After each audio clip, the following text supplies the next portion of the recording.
Good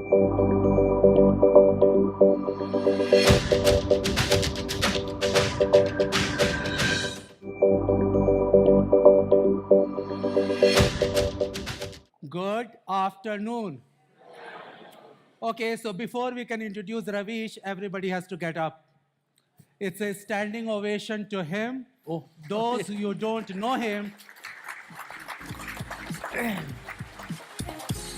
he is, together with Rakesh Sharma, has brought so much laurels to India. 1984 Moon Mission.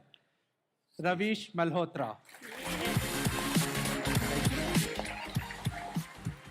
I think this is Utkarsh's way of making sure that after lunch, people are slightly awake. Yeah, and also they should stretch a little bit.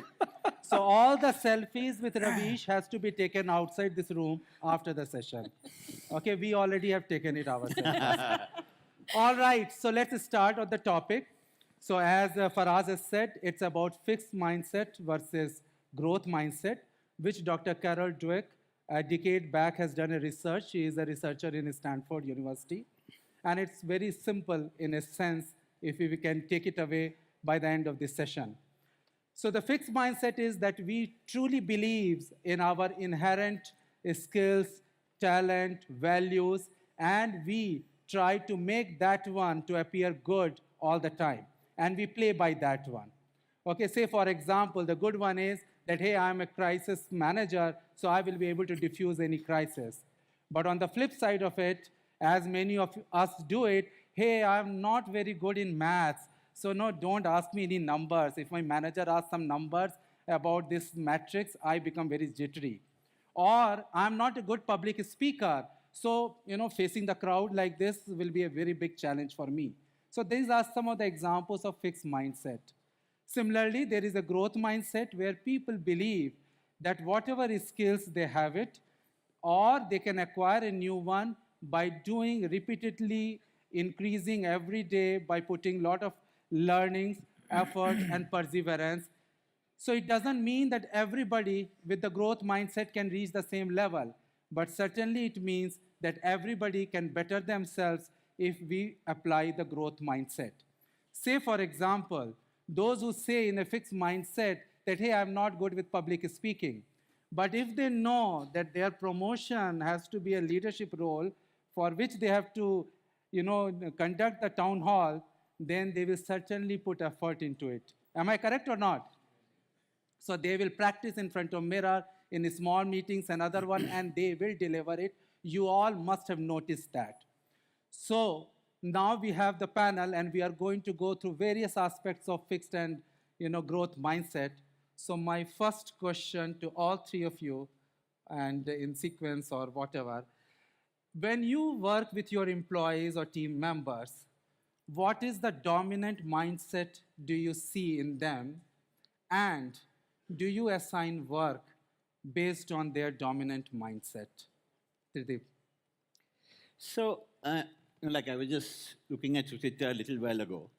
All of us have this, right? So if you just look at yours and it says your name, etc., and it's perfectly fine because when somebody wants to read, kind of find out who you are, they can read it. It's designed from the person who's reading. Now, if you turn it over and you see this page, and you want to kind of find, this page is only for you, right? You want to find out what the schedule is. You don't want others to find out. So when you read like this, it's actually ulta. It's difficult to read. But if you move this way, it's back to normal. So what Zinnov has done is essentially something like a fixed mindset. They printed all the pieces exactly the same way. And I saw Suchithra struggling a little while ago.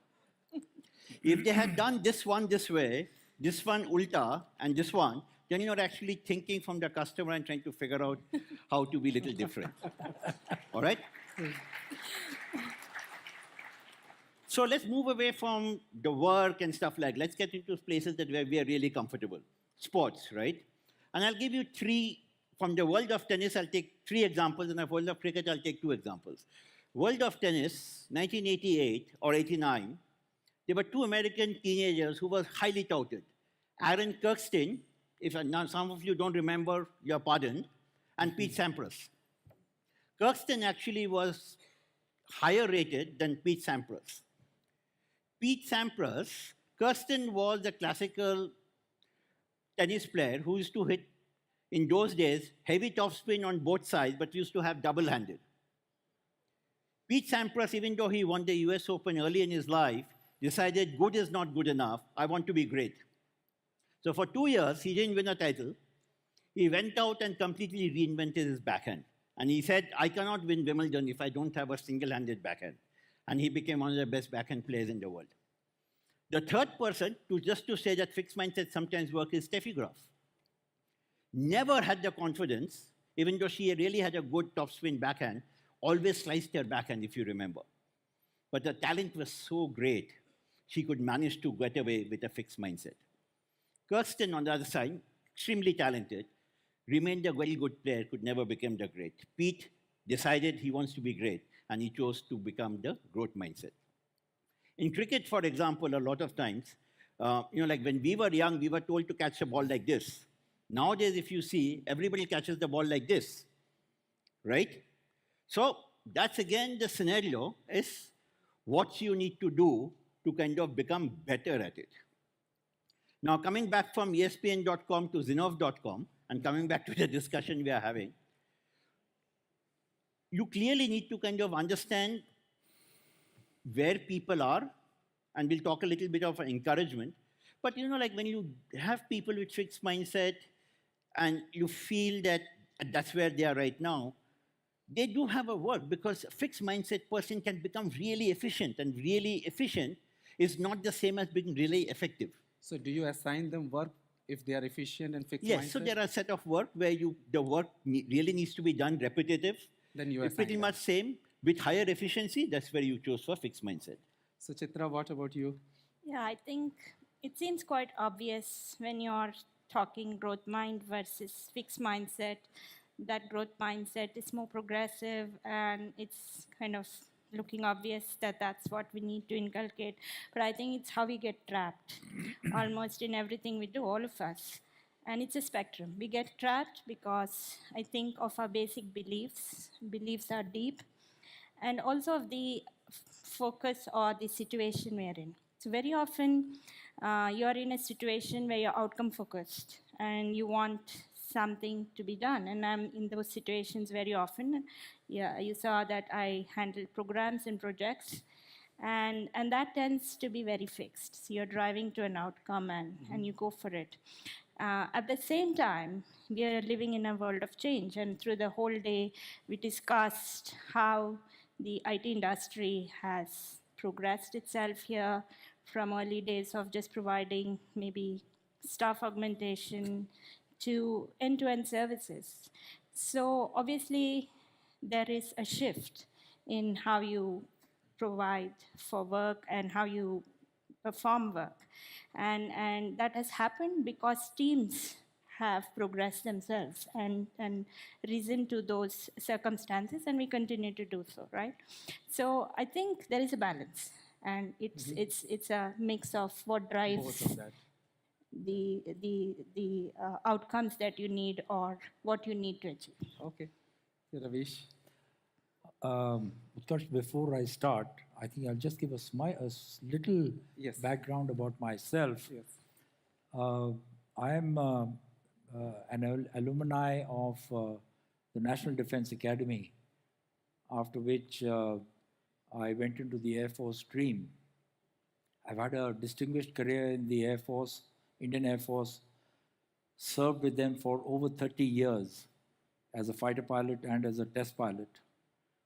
I've flown more than 4,500 hours on 50 different types of aircraft as a test pilot, both in India as well as in the US. I took part in the 1971 Indo-Pak conflict as one of the pilots from a base in North India. And in 1984, I was selected for the Indo-Soviet space mission as part of the backup team. I'm sure a lot of you must be either in school or some of you may not have even been born at that time, or maybe in college. But that is way, way long time ago. Subsequently, I took premature retirement in 95, and I started an aerospace business for a company called Dynamatic Technologies, which is not more than 10 minutes from here. And we have grown that business from a garage startup to where it is today. I started with about 5 individuals, and when I left them, it was about, at the last count, it is over 750. And today, we are working for HAL to make the entire empennage for the Sukhoi. That's the frontline fighter bomber for the Indian Air Force. Very large structures. Almost 1/6 of the aircraft is being built by us. Similarly, we are single source supplier to Airbus for the flap track beams on the A320 and the A321 aircraft. We produce close to around 500 sets every year. That's the kind of production that Airbus has of the A320 and 321. So Ravish, in those production one, you hire most of fixed mindset people, or they are no, growth I'll mindset? come to that. I'll come to that. And we are also tier 1 suppliers to Airbus for the long range A330 aircraft. And we are tier 1 suppliers to Boeing for a very large structural assemblies for one of their heavy lift helicopters. Similarly, we are doing the entire cabin for one of the helicopters for Bell. This is the kind of work that we are undertaking at Dynamatic Aerospace, is what we have built up from a small little garage to where we are today. Now, as far as, since I've served for over 30 years in uniform, I think I'll deviate a little bit and give you something what is called a military mindset. Okay. Sure. No, because you see, a soldier or an airman or a sailor, he has a different mindset from either a fixed or a growth mindset. Okay. See, he undergoes very strict training, after which all that he knows is he needs to follow orders, do his job, and he expects other people to follow orders as well. So what are the traits that we see in military mindset? Basically, it's discipline, perseverance, dedication, loyalty, professionalism. Because if you're not a professional and you're up in the battlefront, you actually can lose your life. Or you can be the cause of one of your buddies losing his life. And you need to be loyal. So these are some of the traits in a military mindset. Now, as far as the aerospace, I will talk a little bit on the aerospace industry, having worked with them for almost 23 years, setting it up and running the business. In the aerospace industry, basically, it necessarily is, the organization needs to hire people with a growth mindset. Mm-hmm. Because when you're carrying out aircraft assemblies, you are, it's labor intensive, and that gentleman needs to be trained, and he needs to have the necessary relevant skills. Without skill, that skill that he acquires, only then can he be put on the job. So what we do is we train these youngsters. They come from ITIs, not IITs, ITIs. They come to us as raw, young ITIs, and we trained them for 6 months. In fact, now we've got a program going where So after they are skilled, then they will be doing the job more repeatedly and doing it better. it is not repeatedly. Basically, what is aircraft? How do you make an aircraft assembly? It's you're riveting sheet metal and machine parts together. And you need to follow the drawing. There are the our tolerances are very, very tight.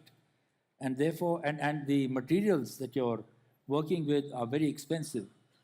So you cannot make mistakes. Or even if you do, they say in this thing that you need to put your hands up and say, I've made that mistake. Because you can't have a mistake go onto an aircraft which, you and me and the whole world is flying. And we are single source to some of these companies. So what I understood from all the three is that it's a mix of fixed versus growth. It depends upon the organization need at that time. If it is something which has to be done, short term or fixed in a way that there's a goal oriented and we know the skills, then we have to repeat it and get it done. But when we are starting a new technology or a new business unit, then we are looking for those who have a growth mindset, who can take some more risk and able to do that. Am I correct? Yeah. So the next question is that under what conditions, people demonstrate fixed mindset, and is it self-driven or organization force people because of their needs or culture to be in the fixed mindset? Suchithra? Yeah, so alluding back to my earlier point that beliefs and the circumstances drive a certain mindset. So in terms of how a person feels about it, it's how the person has been brought up, the environment, his or her own experiences that drives the mindset. So many of us have maybe not have had good experiences with experiments, led to failures, then we tend to withdraw from it. And that starts to becoming more fixed with what's right and what's wrong. And many of us would have had experiences where we've experimented, we felt rewarded, we felt happy doing what we did, and we've done more. And the more you do, it's almost having an avalanche effect, right? You like to do more and more, and you transcend. So therefore, those beliefs as a function of your experiences drive the mindset.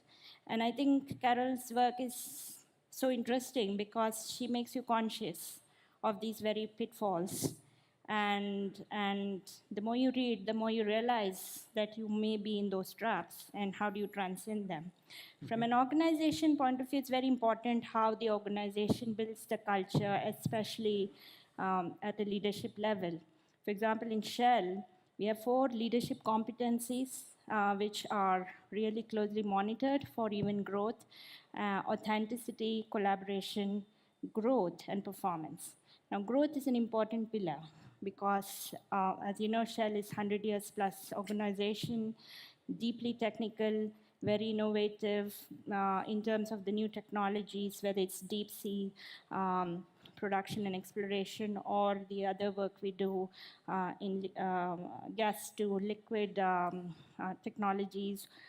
So there's a lot, in fact, a lot of industries are subsumed in a company like Shell, where there's a lot of innovation research happening. Okay. So you can imagine growth being a part of such organizations. So yeah, organization plays a role too. So what I hear is that, say, for example, if your release is 2 months later and a growth mindset person comes and say, hey, I got a very good algorithm and I want to put it into that release. Are you going, as a leader, are you going to allow them when the release is 2 months down the line? Yeah, it's after lunch, loud answer. No. Yes, because it's a short term. We want tried and tested method.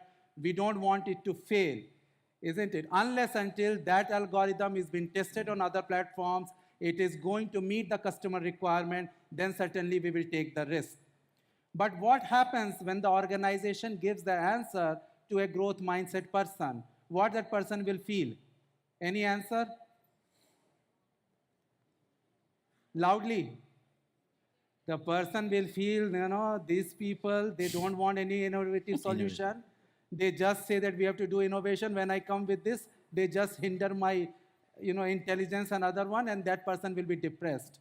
So as a leader, when you face a situation of fixed versus growth, you need to provide explanation why you are making this decision. Is that correct? Okay. So Tridib, the next question is, under which condition people demonstrate growth mindset, and is it self-driven or company drives it a growth mindset? I think the very definition of growth mindset is that you are ready to change, right? How can organizations help their employees to kind of develop this growth mindset? So to do that, let's understand what are the basic reasons why the fixed mindset is such a comforting place to be in, right? Number one is fear of failure. I know how to do this, the same thing that we just talked about. The second one is, one of our resources that is very scarce is time. So, like if I need to kind of work and develop a new skill, it's obviously at the cost of me sharpening my current skills. And then I start feeling, is this going to pay back dividends? And you do all those OR problems with ourselves and basically say, maybe short term, I'll possibly continue to do that. The challenge is the short term never converts into a long term. So the first thing that I do within my team, and it's something that you might want to do, is I make sure that each and every member of my team, every year needs to write a CV and give it to me. And I compare it with the CV that he or she wrote to me last year. Oh, I thought you were saying it is not on Naukri.com. No, so that's the obvious question that people ask. I mean, like a lot of my seniors said, hey, are you not forcing them to send it out? For me, this is important. You need to understand, when you look at the two CVs, last year's and this year's, what is fundamentally changed? Have you essentially written another 10 lines of C++ code? Have you found another 10 bugs? Or have you done something fundamentally different? Look at each and every one of your CVs, right? You would have worked in 2-3 different companies. Ask yourself, fundamentally, when you moved from company A to company B, what changed? Were you essentially doing the same thing? Are you making a bold move? Any bold moves mean failure. So as an organization, it is hugely important that you figure out a way to define new strategies in terms of success and learning. If you kind of look then to the paradigm of success and failure, you are going to really not be in a good place to urge people to try out new things. Every failure has tremendous learning opportunities for the organization and for the person. Go out and find out what that learning is. Make sure that you don't make the same mistakes the next time, and that gives the organization and the people the confidence to move forward a little more boldly into the unknown. Okay. So I have a question for you people. You must be knowing some of your colleagues or team members who always want to work on something new. Isn't it? Every time that person will be coming and asking, I want to work on this and work on this. And when you give them project, they will work for some time and then again ask to work on something new. Am I correct or not? So do you want to call them growth-oriented people, growth mindset people? Yes or no? What will you call them? Escapist? No, we can't call them that. Okay, so the growth mindset doesn't say that you have to be all the time on the new technology or new area. Growth mindset says that you need to develop competency into it. And by moving the project too fast, by only eating the cream, not the whole cake, they are devoid of that experience which will help them to see the effect of it. So as Tridib has said, that the growth mindset people have very less fear of failure. They are more experimenting. They are enjoying the process. They are trying to make sure that repeatedly everyday effort is going to lead towards some competency, some this one, isn't it? So, like one example that I normally give to my team and elsewhere is I believe that, like in the Indian mythology, we have the three gods, like Brahma, Vishnu, and Shiva. All three are important. You need to make sure all of them are happy in your life, right? So you need Shiva to be the person who challenges current status quo, breaks it down. You need Brahma to kind of be innovative and create something. It's really important also to have Vishnu, because Vishnu is the guy who finally makes money, right? And actually kind of makes things grow. If you keep kind of leave Vishnu out and go through the Shiva and Brahma cycle, you're not going to get anywhere. Yeah. You need Vishnu, it's important. The question is, if you get stuck in Vishnu, a lot of companies in the world, look, enough case studies we know about, they got stuck in Vishnu and soon Shiva came from somewhere else. You should manage all the three yourself. Okay, having said that, there are also observations which I have seen it and you must have seen, and I need one or two answers from you. Why most of us show a fixed mindset at work, but when it comes to hobbies and sports, we have a growth mindset? Why is that so? Passion. So work is not a passion. Okay, we will take this sensitive topic later on.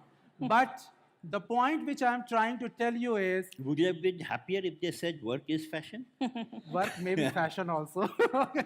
But what I'm trying to say is that each one of us has the capability to go towards growth mindset, and most of us have demonstrated in some sphere of our life. So make sure that wherever needed, one has to demonstrate. But at one point of time, everybody demonstrates in their career a growth mindset. When it is? Any answer? Appraisal will come later, but before that is the job survival. As soon as you know that this technology is not going to fetch, we immediately go and start learning the new one. Am I correct? Okay. So, Suchithra, another question for you. That you have seen the team, they have demonstrated a dominant mindset. How much leader, his or her own mindset, influence on team's mindset? Yeah, I think leader has a big role to play because a leader can drive the behaviors based on how the leader responds. So clearly, again, situation focus. But let me talk a bit on the growth side. I think in my growing up years, over the last 25 years, I've been in IT. IT slowly changed. So you had enough time to train yourself and your team and go through the learning curve and, like to your point, quickly adjust. I think 3 years back, we were talking cloud, analytics, CAMs, right? It's already become a lot bigger. There's so many more technologies we are talking about and how it can impact different parts of our business.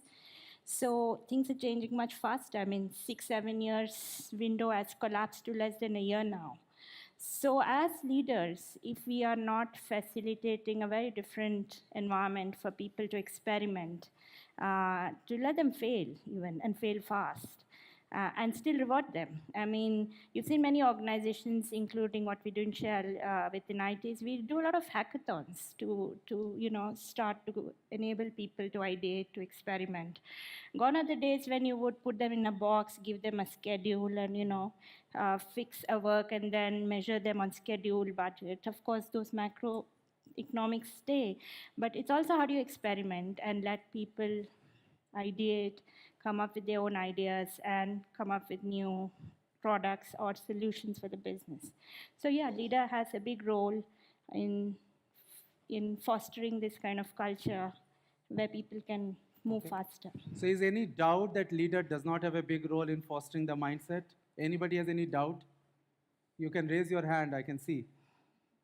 But what will happen if the leader with a growth mindset moves on and a new leader with fixed mindset comes?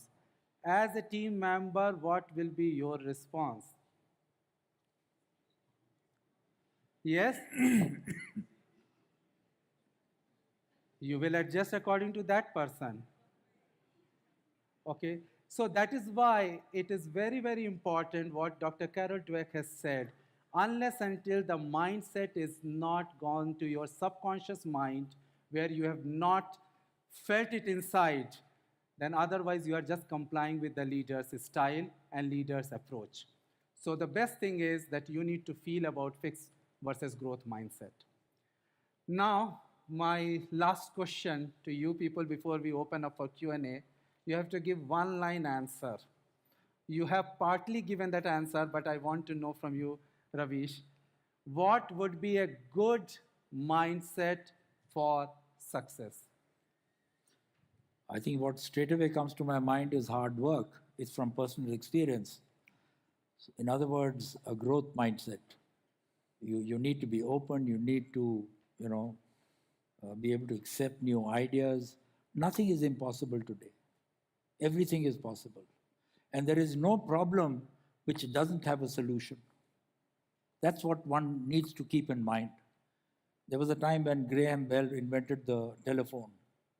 Did we ever think at that time that the kind of communications that we have today? So that is the kind of thing that we need to look at.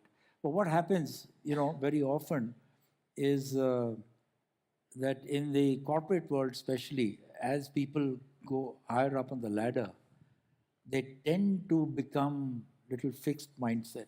Because you tend to think that now I've reached here, I think I know everything, making a big mistake. Yes. Suchithra? No, I'm a great proponent of growth mindset. I think the nature of work and what we do, we tend to get fixed very often. At a macro level, we discussed the shifts in our industry itself, how we are becoming extremely service-oriented, just meeting requirements and not thinking end-to-end. Just that very fact of shift that we need to drive amongst ourselves and be more purposeful in what we're doing to drive value. It's a shift, it's an ongoing shift and a debate in each one of our minds. So growth mindset it is. Stay focused and we will evolve this industry. Okay, Tridib? So I'll use just 3 words. Yeah, just 1 minute. Gender bias in the fixed versus growth mindset? We will keep it in the Q&A, but I like to take that later. Yeah. Yeah, I could I take it like out. to take We'll that, take yeah. that one. Okay, yeah, Tridib. So I have 3 words. I'm a huge non-believer of labels. So I don't like fixed growth. We label That's why two I've people. given good mindset. Right. So what I'll say is just 3 things if an organization, individual can do. Number 1 is curiosity. Continue to be curious. Number 2, work your backside off. There's no alternate to work. Number 3, I think is really important. Never be satisfied. Never be satisfied. If you're satisfied, you're dead. Okay, so before I open up for Q&A and we'll take his question as the first one, I have a quiz question for you people. Okay, and it's a very easy. And somebody has raised about appraisal, so I will take the quiz from appraisal perspective. Appraisal time has come. You are very confident. You have done a very super duper job. You went to your manager's chamber and manager said, yeah, you have done very well, but the customer has complained so much in the initial phase. Your peer relationship is like that one, that off and on, I need to come and sort it out. And what about your internal communication? Why the priorities are keep changing? And then after yes, and you come out. When you come out, you directly go to washroom. Wash your face, look into the mirror. At that time, what mindset you demonstrate and what feelings come to you? I think military mindset is the one that comes to you. We are not providing any arms to our employees. Okay, so the feeling that this appraisal, they have told about Utkarsh. Oh, Utkarsh has not done this, Utkarsh has not done that. That's a demonstration of fixed mindset, that we take it to ourselves. Rather than a growth mindset will say, okay, yeah, I think there was scope of improvement and maybe my performance could have been better. So when you dissociate self from your output, you differentiate from fixed mindset to a growth mindset. Is that clear? So always in such discussions, in your work environment, try to dissociate yourself to your output and have a thirst to know and improve better. So let's open for Q&A. So your question, Suchithra. Yeah, I think stereotypes do play their part, and it does tend to drive a fixed mindset. You start slotting gender-specific roles sometimes, or what especially a woman can do or can't do, especially when you're talking with more difficult jobs, engineering jobs, etc. So I think those start to play, and maybe we as women also start believing that, which is the problem. And there are many examples where people have transcended it and proved it wrong. And that's then the demonstration of how do you transcend and demonstrate through actions that it's not correct and you go after it. So it does play a part, but I think it's also a different topic, right? That you transcend and build the right mindset.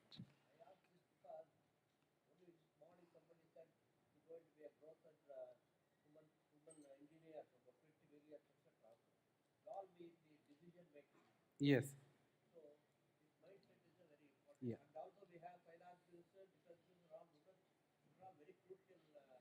See, the challenge in the bias debate is that we are trying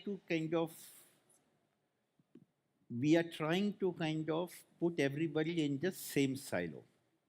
I think men are men, women are women. They both. This is the part where the bias debate gets confusing. We try to, because the men are dominating, we try to put the women in the men's silo. I think women in this world come with their own set of qualities which the men don't have. And the bias debate can only get forwarded in an unbiased manner so long we admit and accept that two sexes have very interesting and nuanced differences. A lot of it is same, but the nuanced differences are one that we need to appreciate. And we can have a much longer discussion on that, but that's the part that's important. I read this. I'm running an institution where large number of women are working. And I'm also the president of the Indian Montessori Center. Almost all, 90% are all ladies only. I know the precisely how to change sometimes the mindset to the close set. Okay, so irrespective of the sex, one has to try to, imbibe into growth mindset as much as possible, even though the fixed mindsets are needed for a lot of work. Any other question? Oh, it looks like everything is very clear. Yes, Here, in the front. Oh, there's a link. Okay, yeah, you please. I have a question which is an extension to this, not really about gender bias, but it's about millennials. In organizations, in my own organization, we have 1/3 of our population who are millennials. And, statistics show that in future, even half of it or even your entire organization would be full of millennials. So when we look at millennials, they're always into doing the next cool thing or the next big thing, or they have that growth mindset. How does, organization find a balance and keep productivity in check, where, they want to always innovate, they want to look at the next thing, but, not really paying much importance to what is there on the table and in their hand? Anyone you want to take? So, this is a classic product manager's dilemma, right? So when I look at products, it might look orthogonal on the face of it. So one is when you want to do new stuff for your customers. So if you look at it from the customer's point of view, you want to do new stuff, you want to wow them. But from the customer's point of view, he's already made payments to you based on your promises that you made in the past. So you have a holy duty to make sure that that value that you had promised is delivered to him in case it's not. So it is not orthogonal to think that newness, right, which kind of is the growth stuff, and that's why I said I don't like labels, but if you have to kind of go with the debate, the newness is not orthogonal to the fact that we need to continue to kind of finesse existing features and not orphan them because we are chasing the next shiny penny. So for me, it's not orthogonal. It may look orthogonal. You have to do both. A good product manager has to do both. It's not either or. So as I said earlier, that growth mindset doesn't mean that you have to keep hopping. Right. You need to develop mastery. You need to develop competence. So they need to put more focus on it towards the product delivery. So one last question.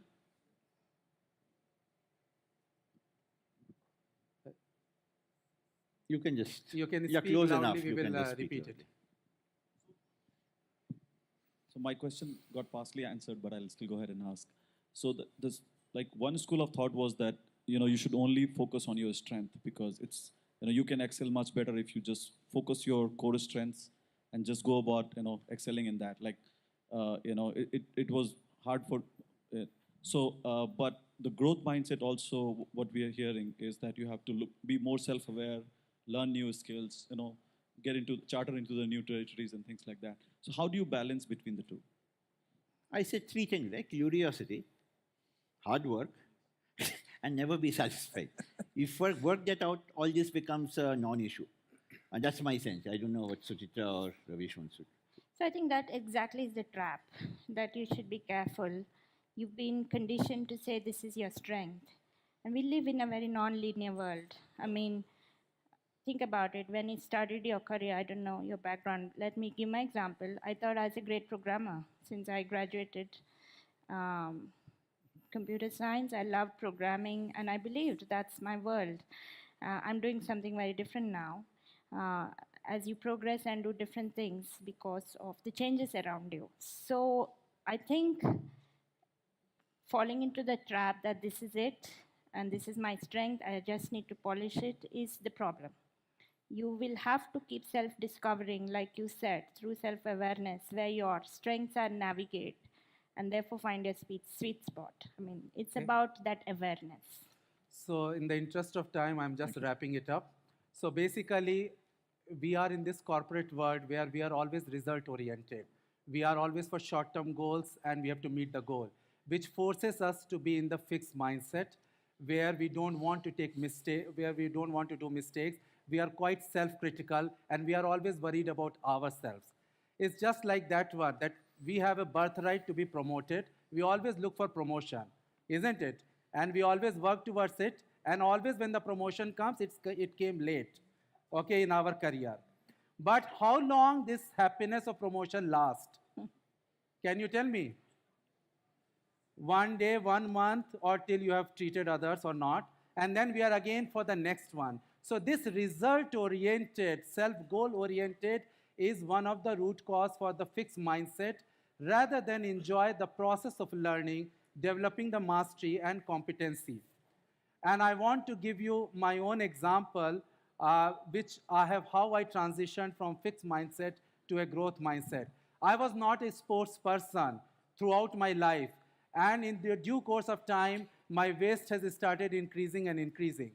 Then 6 years back, I decided to hit the gym, not with the fixed mindset that I need to reduce so much of weight or I have to do this or that. I slowly, as a process, with passion, with regularity, I continue doing that one and I keep transforming.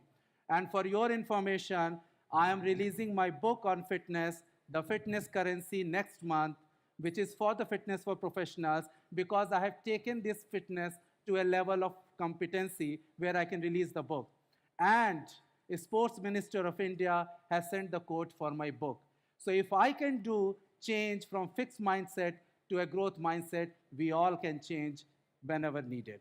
Thank you. Can I just, on a lighter note, a lot of us at work may have a growth mindset. But I'm sure when you go home, your wife always thinks that this guy's got a fixed mindset. Very Or true. let me put it, a spouse to be neutral. All right. Okay, so thank you, Tridib. Thank you. Suchithra, Ravish, thank you.